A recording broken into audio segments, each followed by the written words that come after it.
I'm going to step out the way so you can take a look. Again, MPD is blocking the road. And about 30 minutes ago, you could see massive flames coming out of the top of that strip mall. Right now, though, we can't see the flames, but you can still see the huge clouds of smoke. You could see those agents walk through the outdoor eating area, go inside the truck, and remove those employees. And like you said, all of the agents had on regular clothes. The roads are very slick. There's some tire tracks here where people have come through, and there is a lot of slush. Several state lawmakers have weighed in on the verdict for these ex-officers. How just into our newsroom, Memphis Mayor Paul Young and Police Chief CJ Davis released a video reacting to that not guilty verdict. Get your Memphis blue and white, get your pom-poms, Tiger fans. This morning at 8:45, you can cheer on the men's basketball team. There are dozens of workers here. They're wearing matching shirts. They've been chanting, and they're holding up signs asking people to honk if they support the workers. You heard somebody just honk. It's something that none of us enjoy, waiting in line at the DMV,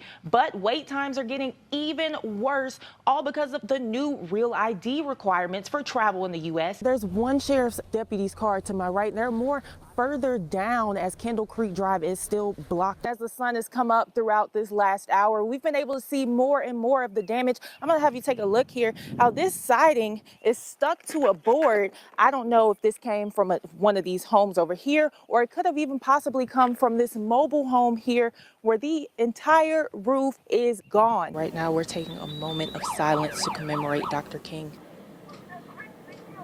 Wouldn't have been down in Selmer, Alabama to see. Martin Luther King III and his wife also announced a new series of grants. The Department of Justice is accusing the Memphis Police Department of violating the civil and constitutional rights of people here in Memphis. A civil rights landmark destroyed in an overnight fire. No one was in there, so everyone is safe. It's just a lot of memories and stories and a lot of legacy that we lost today. Clayborn Temple went up in flames around 1:30 this morning. Although the damage is devastating, they really did stop it from being worse. The director of the 130-year-old landmark, Anasa Troutman, rushed to the church around 2 a.m. All I knew what to do was to come here and just be with the building, and I'm just making sure I was here. Clayborn Temple was the headquarters for the 1968 Memphis sanitation workers strike. That strike is what brought Dr. Martin Luther King Jr. to Memphis, where he was assassinated. Dr. King wanted us to help the sanitation workers. I drove to Clayborn Temple and stood outside of Clayborn Temple waiting for the sanitation workers to come out, and we marched and we sang, "We shall overcome." The temple closed for renovations in 2023. About $8 million in exterior restoration just wrapped up. The next phase was supposed to be interior restoration. Refreshed every inch of the outside of the building. We had all new stained glass windows. A lot of this historic church was destroyed in the fire. Most of the roof is gone, some of the walls and the stained glass windows were gone, but a lot of the items that were inside were already moved out due to renovations. Troutman said the goal was to reopen Clayborn Temple in 2028 in time for the 60th anniversary of the strike. Although the future of the building itself is up in the air, Memphis Mayor Paul Young said the temple's rich history will continue to live on. What it represents is more than just a building. It represents a commitment to community, a commitment to rights. The Memphis Fire Department is working with ATF to figure out the cause of the fire and extent of damage. Baking has been a lifelong passion for Chloe Sexton. See me crack it open. That's Christmas tree cake cookie butter on the inside. It's a passion that she turned into a career after getting pregnant and losing her job in 2020. It's really scary. It's post-pandemic. Nobody was hiring. That's when Bluff Cakes was born, now known as Chloe's Giant Cookies. We keep like 20 cookies on the menu at a time. Since then, Sexton has become a viral sensation on TikTok with 2.5 million followers and over 99 million likes. When I started talking about my life and what I was struggling with on TikTok, they really just built a community around me, and it's brought me to the most incredible places.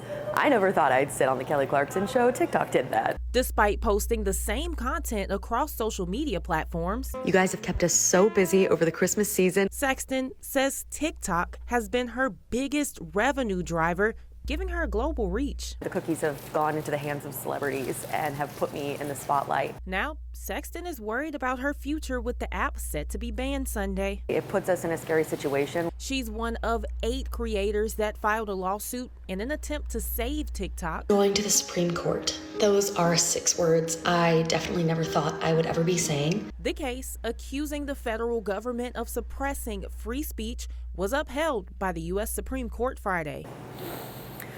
Well, we've been preparing for this for close to a year. You know, at this point, we're still telling our followers on TikTok, like, hey, we're not going anywhere. The cookies aren't going anywhere. Even though Sexton is disappointed about the ban, My videos went viral and allowed me to jumpstart my business. she plans to continue putting Memphis in the spotlight on an international stage. No matter where I'm sitting, no matter where I'm standing, I am always bringing up how proud I am to be a part of Memphis.